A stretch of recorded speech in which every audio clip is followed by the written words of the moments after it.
Hello there, you perfectly lovely muggles. My name is Sarah, and I've been reading from Harry Potter and the Philosopher's Stone by J.K. Rowling. This is part 2 of the chapter I started earlier on, and it is called Quidditch! Madam Hooch gave a large blast on her silver whistle. Toot-toot! 15 brooms rose up high into the air. They were off, and the quaffle was taken immediately by Angelina Johnson of Gryffindor. What an excellent chaser that girl is, and rather attractive too. Sorry, Professor. The Weasley twins' friend Lee Jordan was doing the commentary for the match, closely watched by Professor McGonagall. And she's really belting up along there. A neat pass to Alicia Spinnet, a good find of Oliver Woods. Last year only reserve, back to Johnson, and oh no, Slytherin have taken the quaffle. Slytherin's captain Marcus Flint gains the quaffle, and off he goes. Flint flying like an eagle up there. He's going to score. No, another excellent move by Gryffindor keeper Wood, and Gryffindor take the quaffle. That's Chaser Katie Bell of Gryffindor there. Nice dive around Flint up off the field, and oh, that must have hurt. Hit in the back of the head by a bludger. Quaffle taken by Slytherin. That's Adam Pussy speeding off towards the goalposts.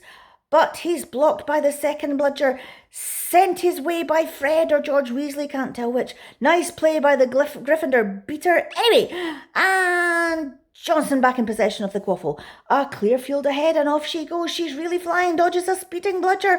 The goalposts are ahead. Come on now, Angelina. Keeper Bletchley dives. Mrs. Gryffindor score! Gryffindor cheers filled the cold air with howls and moans from the Slytherins. Budge up there, move along. Hagrid! Ron and Hermione squeezed together to give Hagrid enough space to join them.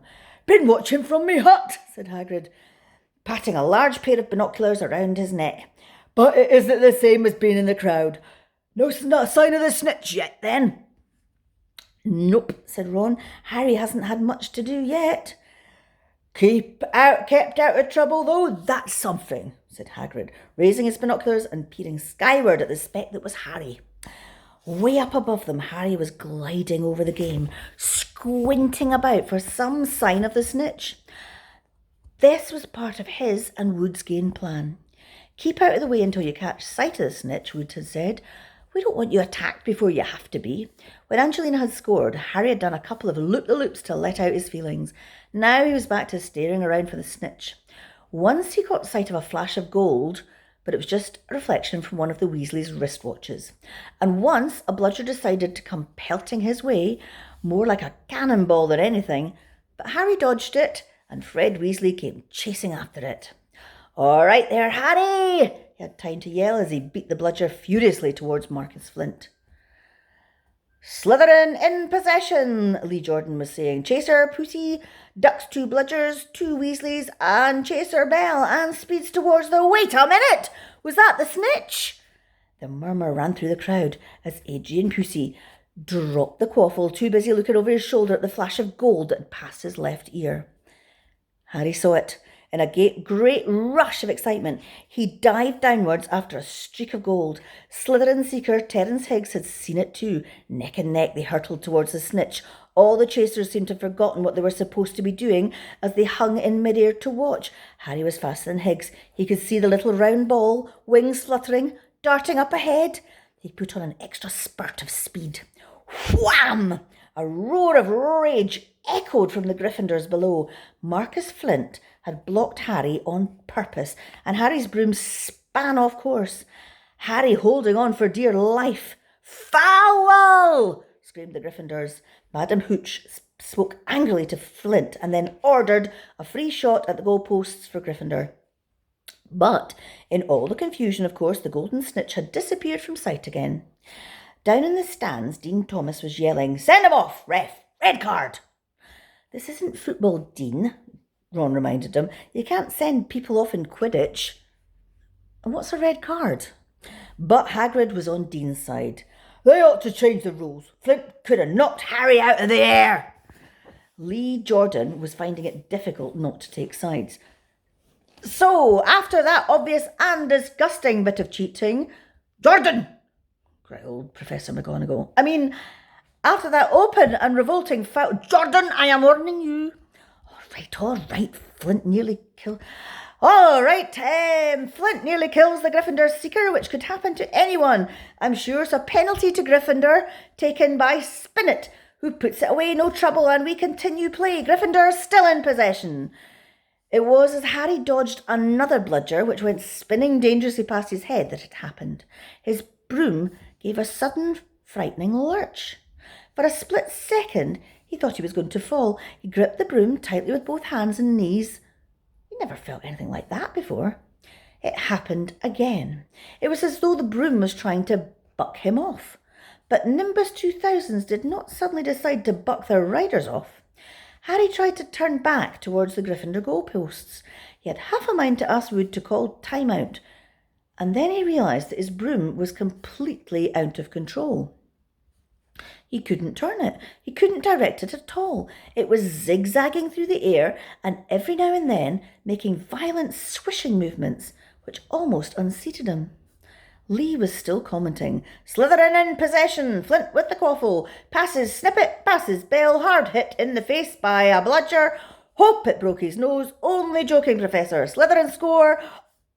Oh no! The Slytherins were cheering. No one seemed to have noticed that Harry's broom was behaving strangely. It was carrying him slowly higher, away from the game, jerking and twitching as it went. Don't know what Harry thinks he's doing, Hagrid mumbled. He stared through his binoculars. If I didn't know better, I'd say he'd lost control of his broom, but he can't have. Suddenly, people were pointing up at Harry all over the stands. His broom had started to roll over and over, with him only just managing to hold on. Then the whole crowd gasped. Harry's broom had given a wild jerk, and Harry swung off it. He was now dangling from it, holding on with one hand. Did something happen to it when Flint blocked him? Seamus whispered. Can't have, Harry said, his voice shaking. Can't nothing interfere with a broomstick, except powerful dark magic. No kid did you do that to a Nimbus 2000? At those words, Hermione seized Hagrid's binoculars, but instead of looking at Harry, she started looking frantically at the crowd. What are you doing? Moaned Ron, grey-faced. I knew it, Hermione gasped. Snape, look. Ron grabbed the binoculars. Snape was in the middle of the stands opposite them. He had his eyes fixed on Harry and was muttering non-stop under his breath. He's doing something, jinxing the broom, said Hermione. What shall we do? Leave it to me. Before Ron could say another word, Hermione had disappeared. Ron turned the binoculars back on Harry. His broom was vibrating so hard it was almost impossible for him to hang on much longer. The whole crowd were on their feet, watching, terrified, as the Weasleys flew up to try and pull Harry safely to one of their brooms. But it was no good. Every time they got near him, the broom would jump higher still. They dropped lower and circled beneath him, obviously hoping to catch him. Marcus Flint seized the quaffle and scored 5 times without anyone noticing. Come on, Hermione, Ron muttered desperately. Hermione had fought her way across to the stand where Snape stood, and was now racing along the row behind him. She didn't even stop to say sorry as she knocked Professor Quirrell head first into the row in front. Reaching Snape, she crouched down, pulled out her wand, and whispered a few well-chosen words. Bright blue flames shot from her wand to the hem of Snape's robes. Took perhaps 30 seconds for Snape to realise he was on fire. A sudden yelp told her she'd done her job. Scooping the fire off him into a little jar in her pocket, she scrambled back along the row. Snape would never know what had happened. It was enough. Up in the air, Harry was suddenly able to clamber back onto his broom. Neville, you can look, said Ron. Neville had been sobbing into Hagrid's jacket for the last 5 minutes. Harry was speeding towards the ground, where the crowd saw him clap his hand to his mouth as though he was about to be sick. He hit the pitch on all fours, coughed, and something gold fell into his hand. I've got the snitch, he shouted. waving it above his head, and the game ended in complete confusion. He didn't catch it. He nearly swallowed it. Flint was still howling 20 minutes later, but it made no difference. Harry hadn't broken any rules, and Lee Jordan was still happily shouting the result. Gryffindor had won by 170 points to 60. Harry heard none of this, though. He was being made a cup of strong tea back in Hagrid's hut with Ron and Hermione. It was Snape, Ron was explaining. Hermione and I saw him. He was cursing your broomstick, muttering he wouldn't take his eyes off you. Rubbish, said Hagrid, who hadn't heard a word of what had gone on next to him in the stands. Why would Snape do a thing like that? Harry, Ron and Hermione looked at each other, wondering what to tell him. Harry decided on the truth. I found out something about him, he told Hagrid. He tried to get past that three-headed dog at Halloween. It bit him. We think he was trying to steal whatever it's guarding. Hagrid dropped the teapot. How do you know about Fluffy? He said. Fluffy? Yeah, he's mine. I bought him off a Greek chappie that I met in a pub last year. I lent him to Dumbledore to guard the... Yes, said Harry eagerly. Now, don't ask me any more, said Hagrid gruffly. That's top secret, that is. But Snape's trying to steal it. Rubbish, said Hagrid again. Snape's a Hogwarts teacher. He'd do nothing of the sort. So why did you just try and kill Harry? Cried Hermione. The afternoon's events certainly seemed to have changed her mind about Snape. I know a jinx when I see one, Hagrid. I've read all about them. You've got to keep eye contact, and Snape wasn't blinking at all. I saw him. I'm telling you, you're wrong, said Hagrid hotly, and I don't know why Harry's broom acted like that. But Snape wouldn't try and kill a student. Now listen to me, all three of you. You're meddling in things that don't concern you. It's dangerous. Don't forget that dog, and you forget what it's guarding. That's between Professor Dumbledore and Nicholas